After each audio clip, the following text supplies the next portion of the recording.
বেলঘরিয়া থানার অন্তর্গত নন্দননগরের শিক্ষক মারের ঘটনার সঙ্গে জড়িত একজনকে আটক করে নিয়ে আসে বেলঘরিয়া থানার পুলিশ। অভিযুক্তদের মধ্যেই একজনকে আপাতত মিলগুড়া থানার পুলিশ ধরতে সক্ষম হয়েছে। এই ব্যাপারে তৃণমূল কাউন্সিলর বিশ্বজিৎ সাহার পাশাপাশি সায়নদীপ মিত্র সিপিআইএম এর প্রতিক্রিয়ায় কি বললেন শুনুন।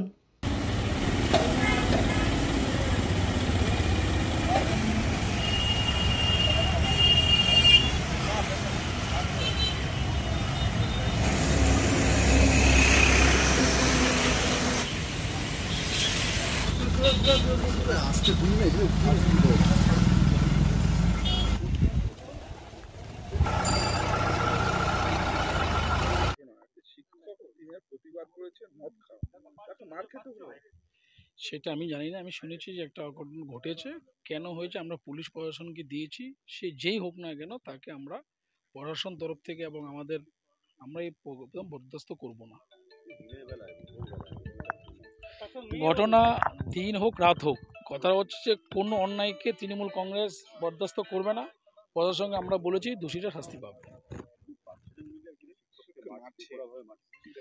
দেখুন, অন্যায় তো কেউই করতে পারে, কিন্তু অন্যায়কে যাতে প্রশ্রয় না দেওয়া হয়, আমরা কোনো প্রশ্রয় দিচ্ছি না। আমরা সেই জন্য ওনার বাড়িতে এসে কথা বলতে আমার সাথে আমাদের কাউন্সিলর এবং আমাদের আইএমটিডিসি লিডার এসে আমাদের সাথে আমাদের কাউন্সিলরকে দিয়েছে। আমরা সকলে ওনার পাশে আছি। আমরা পুলিশ প্রশাসনকে বলছি আমরা এই ধরনের কার্যকলাপকে বরদাস্ত করব না। যারা দোষী করেছে তাদেরকে অবিলম্বে আমরা গ্রেপ্তার করার দাবি জানিয়েছি। যাই হোক, কটা হয়েছে আমি কারোর কোনো কিছু বলছি নেই ঠিক আছে। দেখুন, বেল করে উঠেছে এরকম না, কেউ কিছু করতেই পারে। প্রশাসন সক্রিয় আছে, প্রশাসন ব্যবস্থা নিচ্ছে।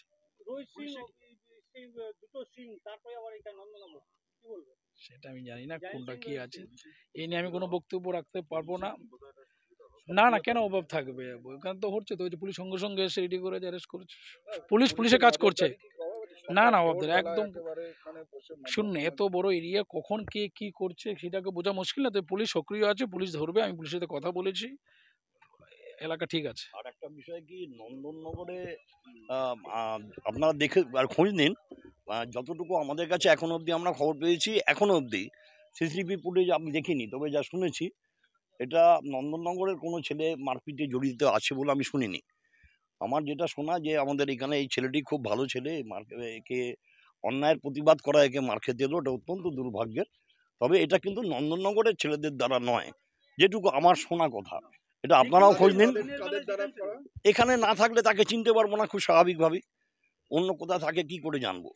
শোনা কথা এটা আমার, যে এখানে থাকে না তাকে চিনবো কি করে? যেটুকু চেনার জায়গা আমাদের ছোট পরিধির মধ্যে, সেইটুকুর মধ্যে এখানে থাকে না, ঠিক আছে।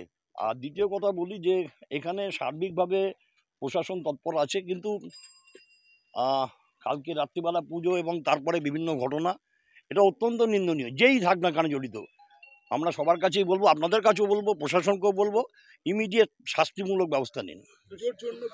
না পুজো, মায়ের পুজোর জন্য কখনো গন্ডগোল হয়?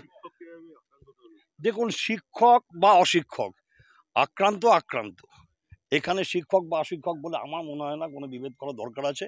আমি শিক্ষক নই, আমাকে যদি মারতো আমি কি সেটা কি লাইট হতো কেসটা? না তো, তা তো নয়। যে প্রতিবাদ করেছে অন্যায়ের, তাকেই মেরেছে। এলাকার লোক আতঙ্কে আছে, এটা বিষয়টা সঠিক নয়, কারণ এটা একটা বিচ্ছিন্ন ঘটনা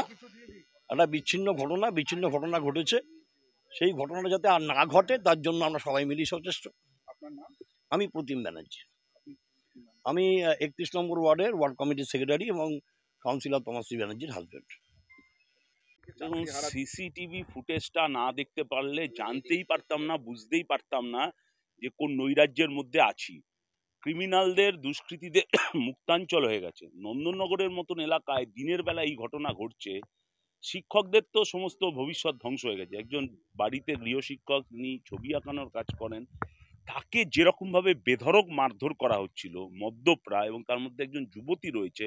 বাইরের লোকেরা এসে প্রকাশ্যে দিনের বেলায় নন্দননগরে বসে মদ খাবে, আর কেউ প্রতিবাদ করলে তাকে এরকম বেধড়ক মারধর করা হবে। প্রশাসনটা কোথায়? পুলিশ কোথায়? সাধারণ মানুষের নিরাপত্তাটা কোথায়? এলাকায় স্কুল বন্ধ হচ্ছে আর পাড়ায় পাড়ায় মদের দোকান চালু হচ্ছে। সরকার জানে যে মাতালরা পড়ে গেলে তাদের তোলার কেউ থাকে না, কিন্তু এই মাতালরা অর্থনীতিকে জাগিয়ে রেখেছে।